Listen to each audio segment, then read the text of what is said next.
name's Sophia.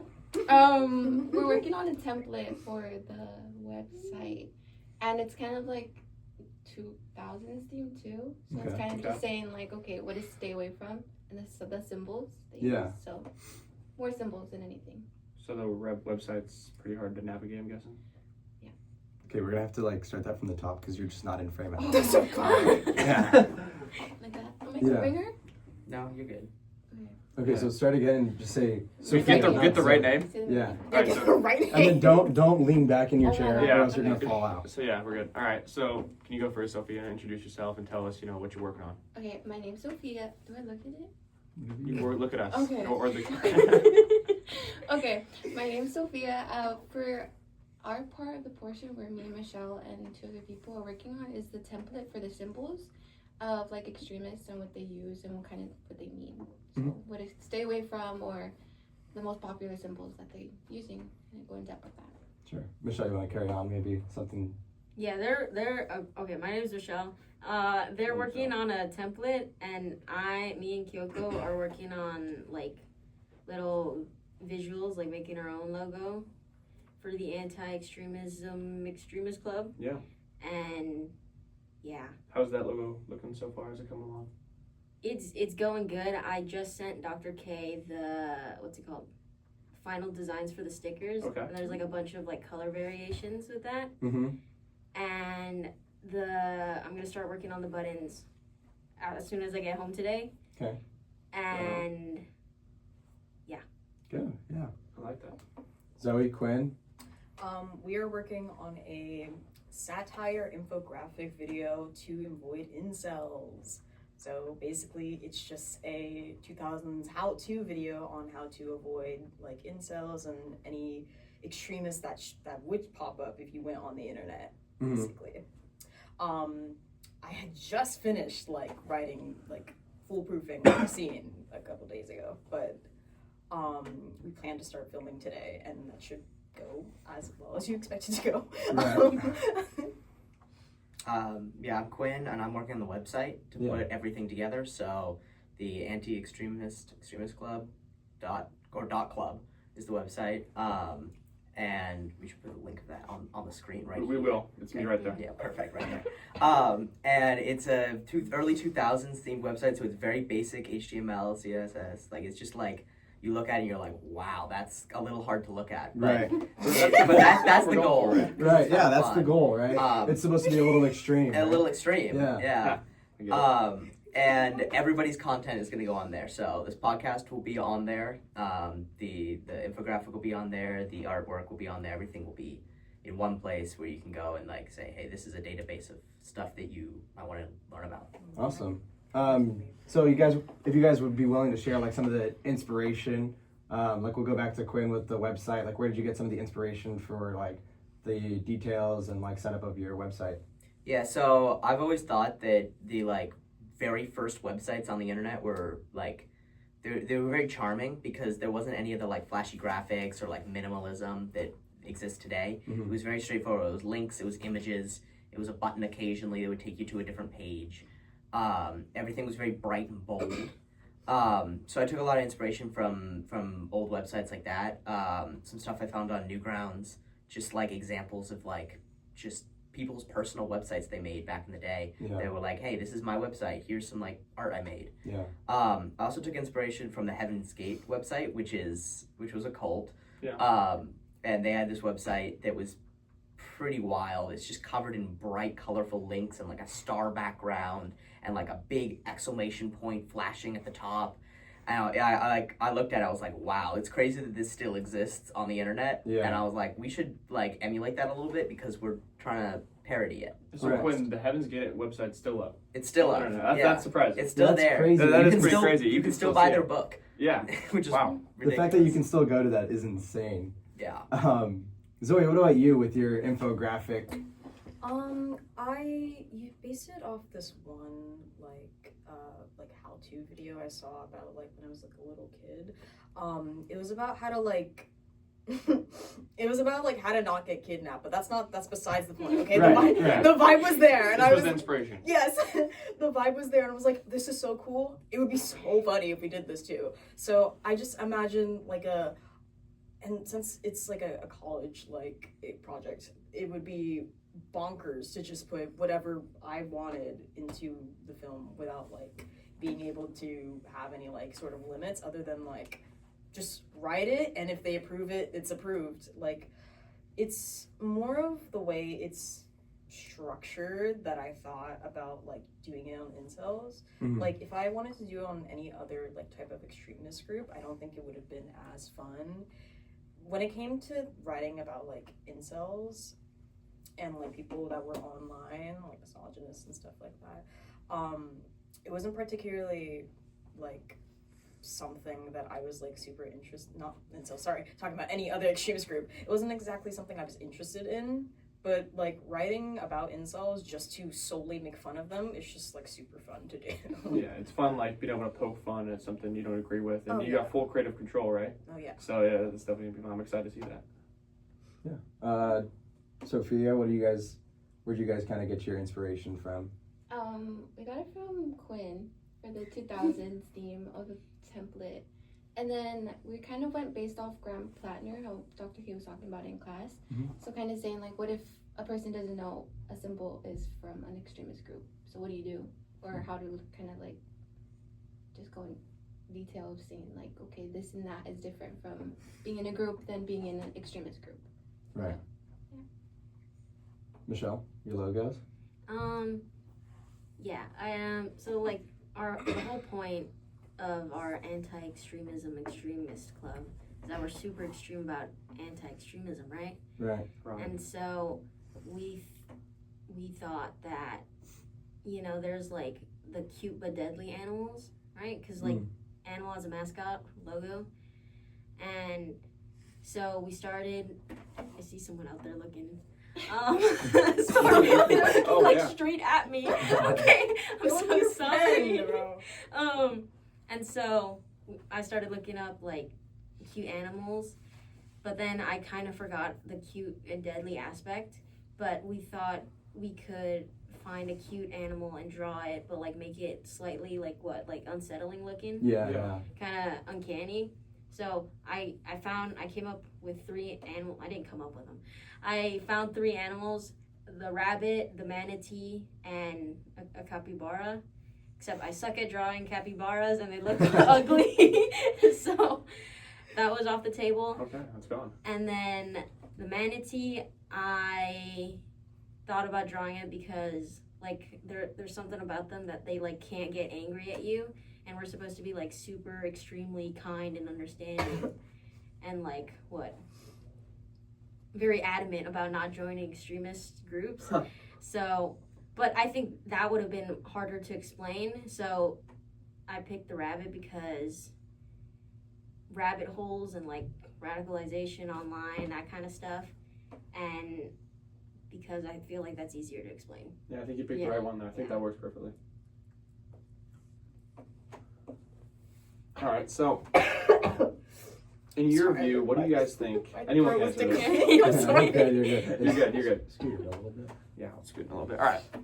So, what do you guys think makes extremist groups appealing to certain people? Anyone can answer this. This is just open-ended question.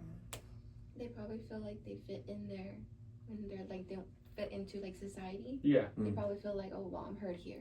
So, do you think it's like maybe they're dealing with isolation and they feel like this is like a gateway to be in a community? Yeah, they find it like finding themselves in a community. Yeah, exactly. And I heard that a lot of cult leaders almost feel like they're their friends, and you know they tell them how to live, and it's especially if you're in a low time in your life, it makes sense how you could be drawn to that. I feel like. I feel like they resonate with weakness a lot. Completely like, agree. If you have like certain views and you're afraid to like express them, they'll take advantage of that and they'll be like, "Well, I can transform you. Yeah. Like look at this." Like it's not exactly like you go into a group like expecting what you're expecting. You could go into a group expecting like something and go out. Well, sometimes not go out. Sometimes not go out expecting like another result. So it's just completely like up to how like not mind control, but like manipulated you actually. Definitely manipulation. Yeah. Yeah. Yeah, I think that a lot of the time, extremist groups like thrive from fear. Mm-hmm. Whether that's fear of yourself in danger, your family in danger, your country in danger. Extremist groups kind of thrive on, hey, we'll protect you from that. This is a group of people working to make sure that the country is safe. We're making sure that you know how to protect yourself. And it's those things that, like, you don't tackle fear through fighting, you tackle fear through knowledge. But the extremist groups, they tackle it through saying, we're going to attack these things, we're going to prepare, we're going to arm up, we're going to get ready for this threat that seems to exist, when that threat may or may not exist at all. And even if it does exist, the way to deal with it isn't to, like, gather all your guns, it's to educate yourself and create real change. Do you think extremist groups maybe create their own problems and threats of people just to draw more people in and say, this is a cause we need to fight for? Absolutely. A lot of groups might start with something reasonable, like, hey, I feel like our like city is under threat because of this law. Mm-hmm. And then it starts there, but then it ends up going into a much deeper, darker place of, like, it's these people, it's these beliefs. And from there, it just builds on just nothing. Like, those aren't real factors contributing to anything. Completely. But if everybody's talking about it, and they're making you convinced that it's like, these people you should be scared of these people, then it's much easier for a leader and a group to draw you in, be like, we'll protect you. Yeah. So, you guys looked at different ways that, like, these extremist groups kind of pull people in. And we're talking about, like, you're talking about fear there and, like, creating that emotional, like, connection. What do you guys think are, like, some early warning signs for people, like, hey, maybe this isn't something I should be doing, or, like, where do you think people kind of miss that step and get drawn in? I think when they're trying to pull you away from, like, your outside friends or, like, your family, being like, oh, well, they're not right. They're trying to lead you a wrong way. Right. That kind of like, oh, I'm the leader. You should only follow me. Yeah. I was gonna say that. What is Skipper? Yeah, no. What the heck, man? No, I was just gonna say that, like, they're going to convince that, like, that their opinion is the only, like, right opinion within the entire group, especially when it comes to, like, when it's AJ. I didn't know. especially when it comes to, like, multiple like what's called, like, stages of being, like, the leader. There's gonna be, like, a higher, like, stage, and then there's gonna be the leader. And the higher stage is gonna be like, well, you're wrong. And I definitely think that, that's what they're gonna do. Yeah, exactly. You're wrong. Especially the controlling puppet, right? Yeah, there you go. Yeah, I think especially when it comes to, like, online incels, they're gonna use, like, a lot of, like, propaganda and a lot of, like, certain, like, websites to, like, convince you that their opinion is the only right, like, choice when it comes to that. Yeah. And they're gonna be like, I hate women, so you should hate women too. like, I think it's, and then they're gonna show articles of, like, women, like, committing crimes, but, like, a lot of people commit crimes, and not all of them are, like, specifically women. It's almost like they're cherry picking, right? Like, yes. They just pick, like, specific crime. This is what they all do, the whole race, Yeah. It's just propaganda, especially, can be, I feel like, mainstream through podcasts nowadays. Oh, absolutely. I feel like, now we have this kind of... not us. Not us. I swear it's not Not us. us. You're anti. Oh, no, We're I anti. got you. Let's make sure we got the anti. But, just in general, it's just easy to, maybe you have a little subreddit and you just, once a week post a podcast of your propaganda and just start spewing out to your members. I feel like that's almost like a new way to create an extremist group. I will say that is, like, a related, like, thing that Heaven's Gate also did. Really? Yeah. Because I wrote my paper on it. So Heaven's Gate was basically, like, a extraterrestrial cult that believed that there was life outside of Earth, and that when you die that you would go to another higher universe, which would be another planet. So the leader, I forgot his name because he's just that unimportant to me. I just, like, he would post these, like, rants, like, online, like, every other, like, it would be random. Like, it wouldn't be like a planned schedule, but when he uploaded, they were just like, yo, he uploaded, we gotta watch this He's shit. like a content creator. Yes. Yeah. Like, and sorry to cut you off, but would he upload, like, on YouTube, or would it be to just it would be to his website. Okay. I don't think it was to YouTube. I didn't see it. Okay, so it wasn't, like, than, mainstream, it was just, like, for his members. Yes. Gotcha. But he would do that, and then that would convince, like, if people were like drifting away from like his views, then it would bring them back. Just, you know, Like, bring them oh, I back could go up there. I could go up to another planet. I could go to Saturn or Yeah. another planet called Saturn. Like, Yeah. yeah, but it would be like mainly like audio versions of propaganda would be a lot effective, since it caused like a mass suicide by the end of their reign. Happens. Yeah. Yeah. So, I hate when that happens, man. Quinn, like, you know, we're talking about like websites and stuff, and obviously you created our website. But what do you think, you know, like, do you think that we need to implement more like online education, like digital literacy for kids, and like, because I kind of feel like we have that already, but it, like, I feel like it kind of sucks. Yeah, it definitely sucks, and I think that the online like universe in general is getting worse. Like it's not getting better, and especially for parents and families. Like when I was growing up, at least, like there was plenty of terrible stuff. Yeah. But if I acted the way I did on the internet now, I would be exposed to so much more like hate and just harmful content. That it's not necessarily that it didn't exist, because it's always existed. It was just harder to get to. Like there wasn't as much like propaganda and like hateful content on YouTube, on TikTok, on Instagram at your fingertips. Whereas like now there's all of this information and misinformation getting mixed up, and it can be really hard to tell sometimes. Obviously now there's also AI coming in, and you can watch an AI video of somebody talking, and if I was like 8, I would have no idea that was AI. You don't even understand what AI is, right? Or if you're 80, you know. Or if you're Yeah, 80, yeah. it goes on both ends of the Really spectrum. does. So like I have a lot of concern for people growing up right now, kind of in the ages of like 10 to like 15, because I think that they didn't grow up with the media landscape that taught them much about like media literacy and how to prevent yourself from getting drawn into cults and extremist groups. And those extremist groups have just been multiplying. Like for every like one extremist group there was, they've split off, they've become multiple, they've become hyper online, they've become more and more extreme, which is the other scary part. I think that extremist groups they've always been around, but they used to be more self-contained. They used to just kind of be their own echo chamber bouncing around, and it won't really go out past that. But now it's like you're finding these people in like commenting their beliefs in comment sections, going out into the real world, attacking people at protests. Yes. And I think that's the step that's really scary, is that you take it outside of the digital landscape, because you can cause a lot of harm by just yelling at each other online, but you can only cause so much. It's when that breaks the barrier into the real world, and that's just been happening more and more. Yeah, it almost feels like now, like AI is almost becoming its own cult leader. Like, Oh yeah. it's just like giving people these like tasks, or like telling people what to do, and people like just don't question it. You know, they kind of just go along with it.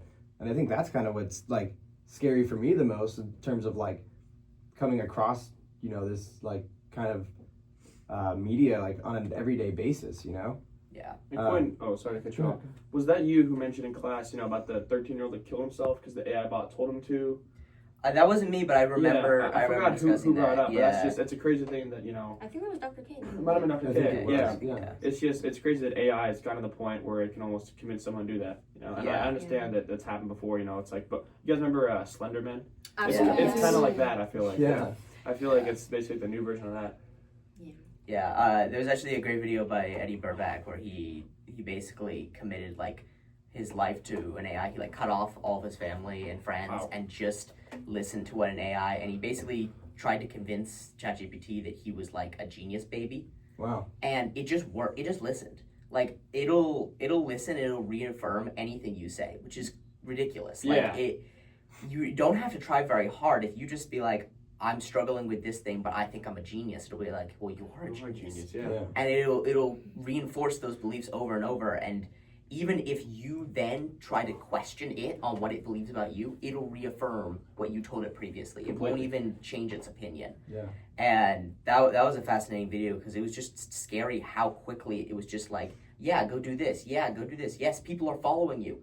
nobody was following him. Yeah. But it was like you sensed that people were following. Someone's definitely trying to track you down and kill you for this. Mm. And it's like it's all completely made up and fabricated. Yeah. But the AI doesn't care. It'll keep going and going, anything to please you, which is kind of a scary thought. It's actually funny you mentioned that. So like a week ago, I had this really bad rough draft, and it was terrible. I'm like, you know what? I wonder if AI will tell me that it's good, you know? And it was a rough draft, you know? It's no good. And I'm like, is this good? And it's like, it's amazing. It's the best rough draft of all time. Nothing you work on turn in. And I'm like, if I believe that, I'm failing. Yeah. So it's like, if it can reaffirm those bad ideas, and especially that, you know, when you, like, it's telling you you're smarter than you really are, there's no room for improvement. It's almost Yeah. making us dumber. Absolutely. What about Zoe? Like, you know, you're doing like the video. Like, what about like on like Instagram, TikTok? Like, you know, how do you think propaganda or like extremist ideas are like flowing into that? Okay. I think when it comes to like I'd say like mainly like TikTok, it's just like extremely like it's so bad. I think like when it comes to like it honestly like relates to like a lot about like religion. I'm not gonna go too deep into this, but like it relates to like with a lot about like religion.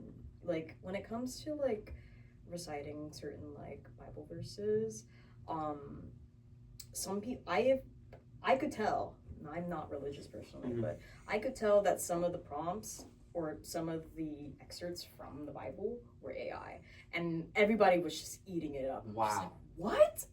Like, I swear you read this Bible like front and back. I think you should know that this is not real. And Yeah, you can I've actually seen say those. this. I actually haven't. And it's like how it just surprises me like how many people are so willing to follow like one or two videos about like their own religion and not like tell the difference, especially if they know like front and back like this like topic that they've known their entire life.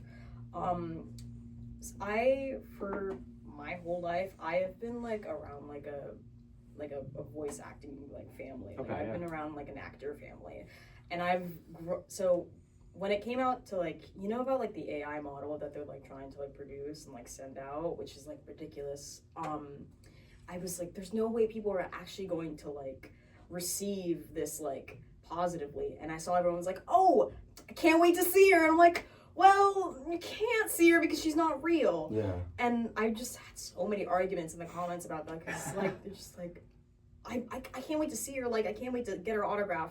From who? From who?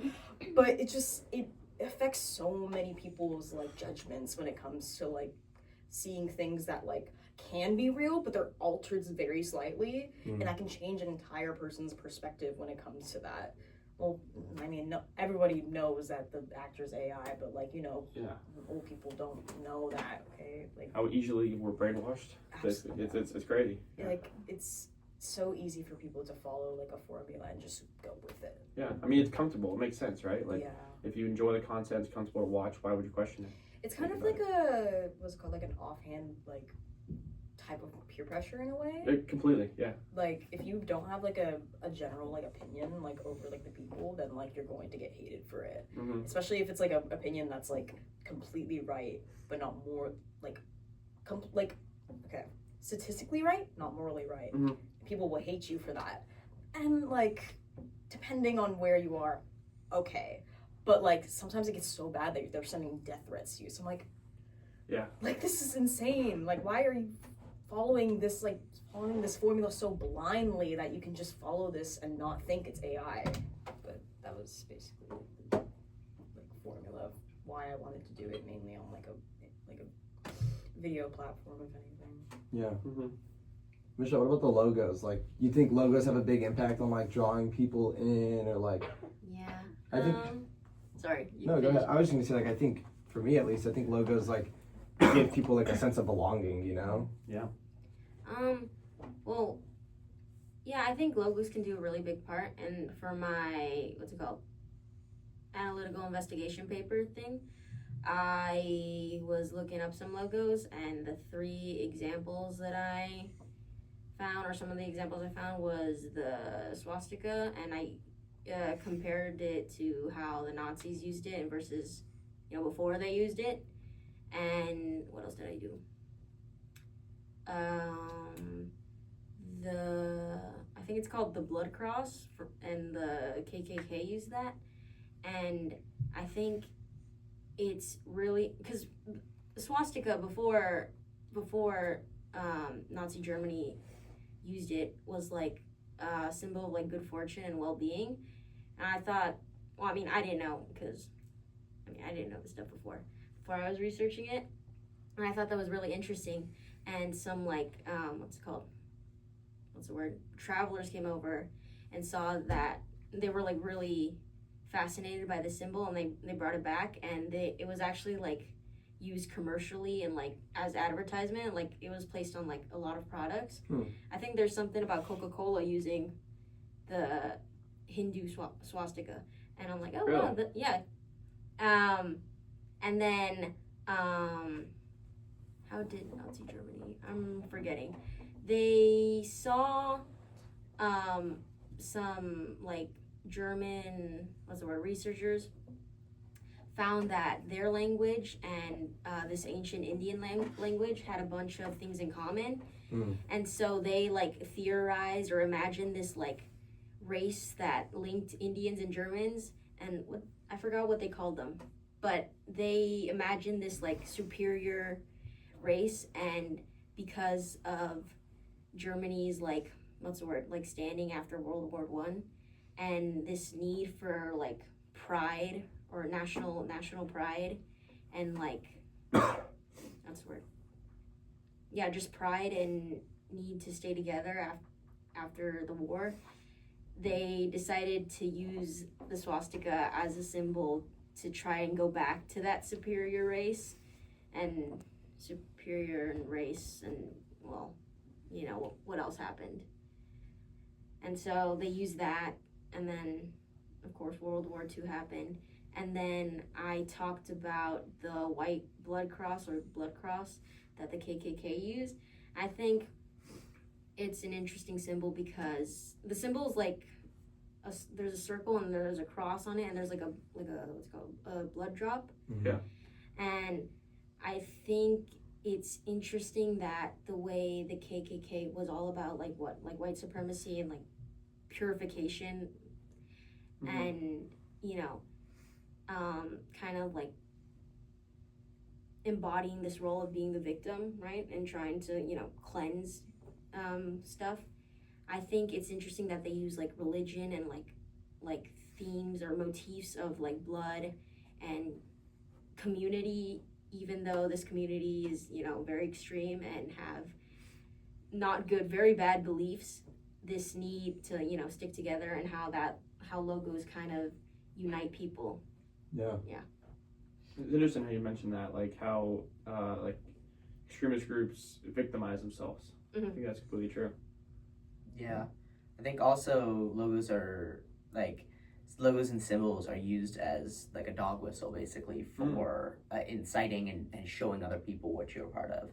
And obviously some symbols have gone to the point, like everybody knows the swastika, so if you get like a swastika tattooed, it's like duh. But there's like more subtle symbols. There's I think a couple series of numbers. There's like symbols that when associated with a symbol and a number together, it's like, you're a part of this group.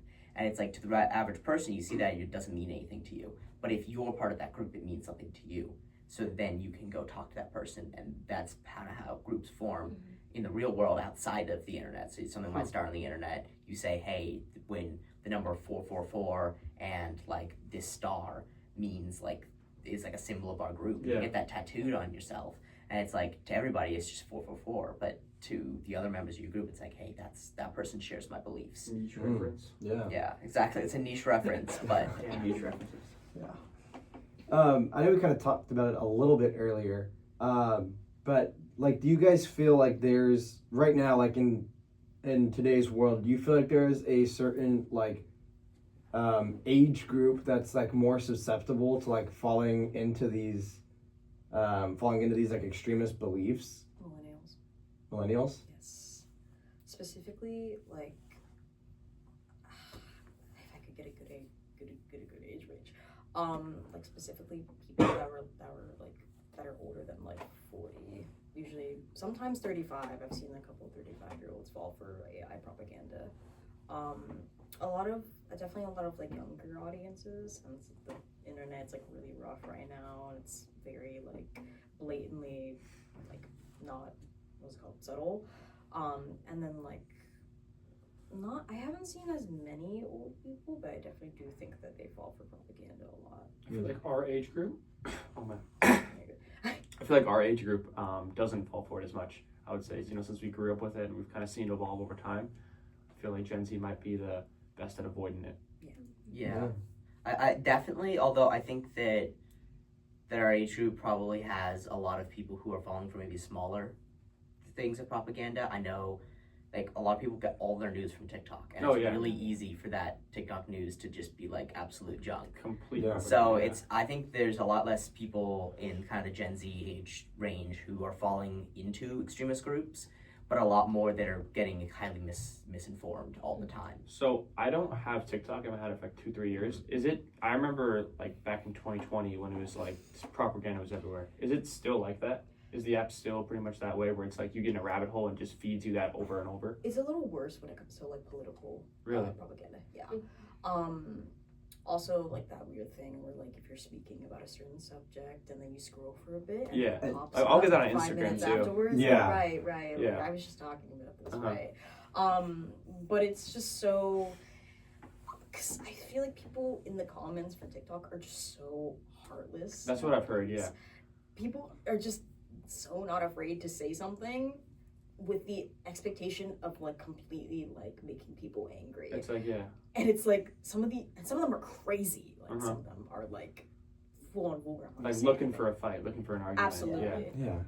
Yeah. It's very apparent on political posts though. Yeah, so I know Dr. K was talking about how like she would do that in subreddits, she'd get in that rabbit hole. I feel like TikTok's like the new way of doing that, people just like to argue in that. Yeah, people love to pick a fight, and people love to, like, it's just rage bait. It's rage bait. It is rage bait. But yeah, and sometimes like I don't really use TikTok, but I use Instagram a lot, and Instagram comments are also wild.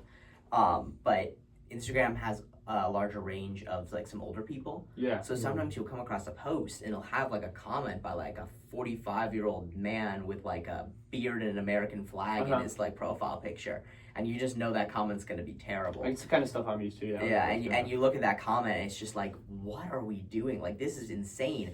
And then it's got 700 replies of people just like arguing underneath it. And it's like, this isn't necessary. So like, we're getting rage baited by 45. Exactly. Right. It's happening all the time, and it's wasting our energy. Like, don't put your energy towards that random man in the comment section. Exactly. You need to put that energy towards like meaningful change.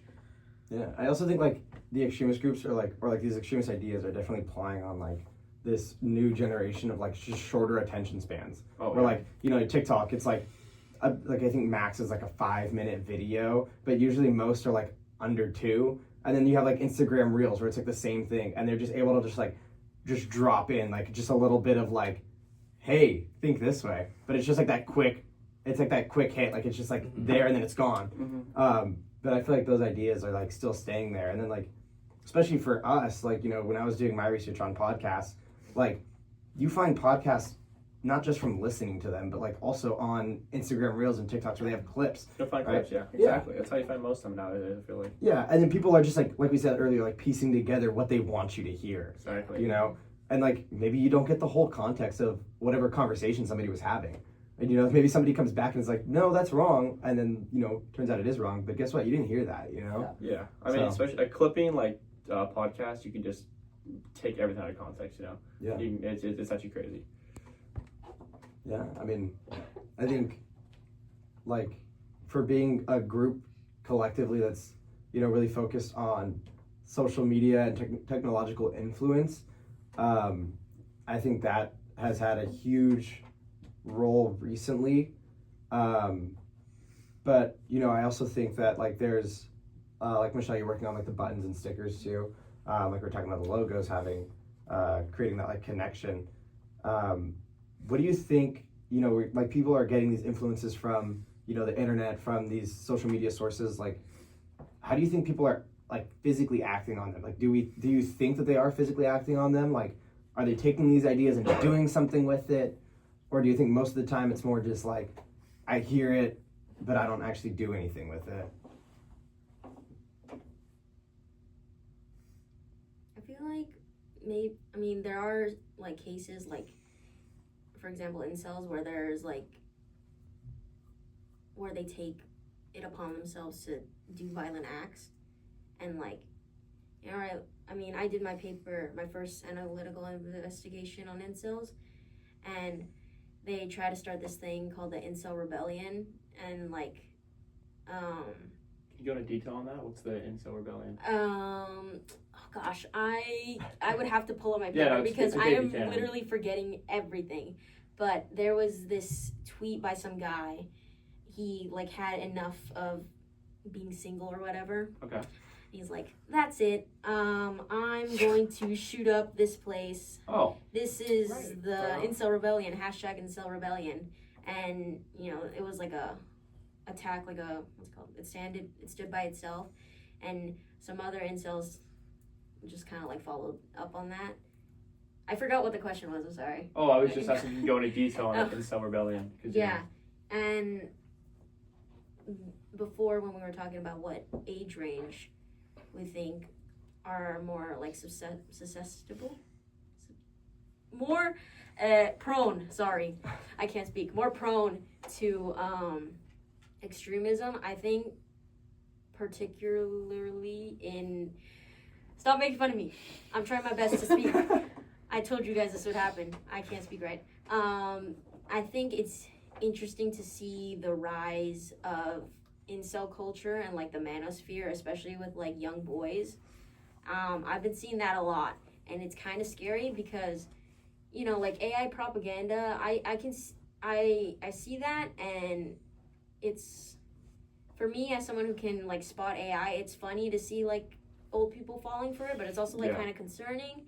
And I can, and you know, obviously younger people, Mhm. like super young people, can also fall for that. But I think it's interesting that like teen boys are falling for incel, women hating extremism, and how that's being pushed by like algorithms and also podcasts. Podcasts are like a really interesting tool that's used in the manosphere. Yeah. Yeah. Have you guys seen that video where it's like they'll go up to an old person and do like the Applecast sound? Yes! They go, $20 real quick. Yeah. I'm just thinking They about start that. freaking Yeah. out. Yes. Get chased by like an old lady. That sounds good. So if you guys could give like one simple like maybe like piece of advice to people to avoid these extremist ideas or groups, like what would it be? I'm sorry, can you repeat the question? I So, like, blanked out for a sec. So like if you were sitting next to somebody who was on their phone and you saw something and it was like hate everybody, trust me only, like what would your advice be for them? And I don't mean just like no, don't look at that. You're gonna just go up to them and be like, hey bro, let's just not do that. Like, Yeah, like, pretend it's your friend. Let's just yeah, it's you your have a friend who's like you start to see them like maybe slowly falling into something. Like what's some advice maybe you would give to them, or like to keep somebody away from something like this? And you can't throw their phone against a wall. Yeah, Not no, on. doesn't work. that's That not the doesn't question. I don't know. I guess to just remind them that not everything's like black and white, because I feel like extremist groups really tend to like make some common enemy out of something and try to other people who like don't share their beliefs or who are against their beliefs. And obviously not everything is this or that. There's a bunch of shades of gray. Very, you know? Mhm. Yeah, things aren't black and white. Yeah, I mean, I'd probably say a lot of the time, if somebody is already getting pretty involved in a cult or an extremist group, you can't just pull them out. You can try, but if they're not all the way in and they're not all the way out, they're kind of in that middle zone. The most important thing I think to remind them is like, don't lose track of the people important in your life. Like that. if people are telling you to stop listening to your friends and your family, and you start feeling like you can't trust, you can only trust the people in this group, you can't trust the people outside of it. Yeah. I think that's the biggest warning sign, is if you see a friend or you are in a situation where you're being alienated from your friends and family, or even just broader society, I think those are the moments that you have to really pause and say, hey, what's going on here? Because nobody should be taking you and saying, hey, don't listen to your friend, don't listen to your family. Yeah. Because if the only reason they'd be trying to do that is to make you only listen to them. And if Yep. you're only listening to one person, it's definition of a cult, basically. When it comes to propaganda, there are always multiple sides to a story. Yeah. I think when, like, if you okay, You got so it, you got if a story randomly just pops up on your feed and you look at it and they're just like, oh yeah, this happened, and you're just like, oh yeah, this happened, there are definitely way more sides to that story. Yeah, of course. This is especially like very, very like prominent when it comes to like cult abuse, because I know like when it comes to certain cults, like the women within the group are Uh-huh. like heavily abused. It wasn't exactly that for Heaven's Gate, but like they were kind of badly treated. It was also like another thing where since like a lot of the men were also like castrated, they got their penises taken off. Oh. I would have never known that. Yeah. But now I know. So yeah, it's like. yeah. Yeah, so if they're trying to take your penis off, You you might, You might be might wanna go too somewhere far. Yeah. else, too right? deep. So yeah, maybe if they're like asking you to do like what's it called, like mutilation to your own body, I don't think that's like I think that's like a high warning sign that Hey, maybe you something shouldn't like involve yourself in this group anymore.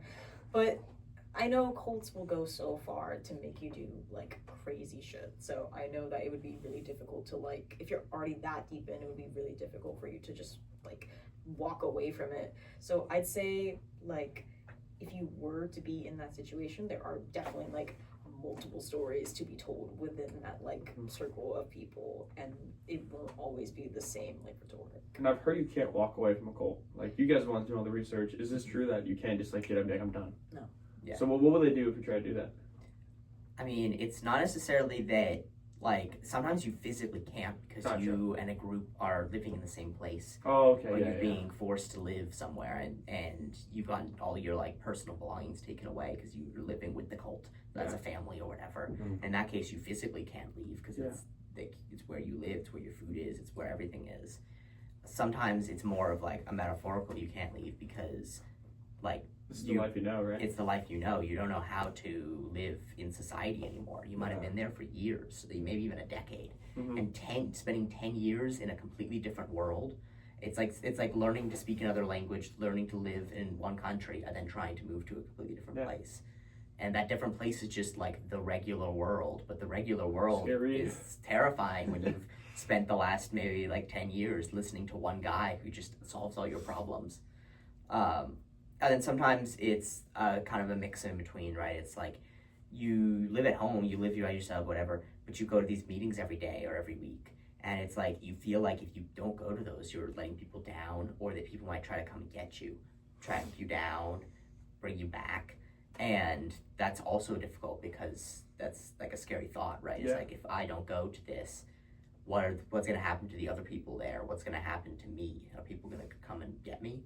So those kind of a couple different reasons why people feel like they can't leave, even if they want to. And so that's where people need help, like friends, family coming to support them, coming to house them, coming to do whatever they need to happen to help them get away from that. Great, yeah, thank you. I think that's it. I mean, Yeah. you guys have any other questions or no? Anything else you guys want to add, or maybe, yeah. I mean, if you guys are good, thank you for your Yeah, thanks for time. your time. Yeah, I appreciate it. I think that you guys were very insightful and all shared some pretty powerful stuff about how to avoid these cults. So, yeah. Wonderful. Thank you guys. Thank you guys. Thank you for Yeah. having me. Thank you for listening. Yeah. Of course. And stay away from extremist groups. Yes. Unless they're cool. Wow. Hey, We're just kidding. cool. You can stay with us. Yeah, we're fun. The only extremist group you Yeah. should be Pretty cool. the Anti-Extremism Yeah. extremist.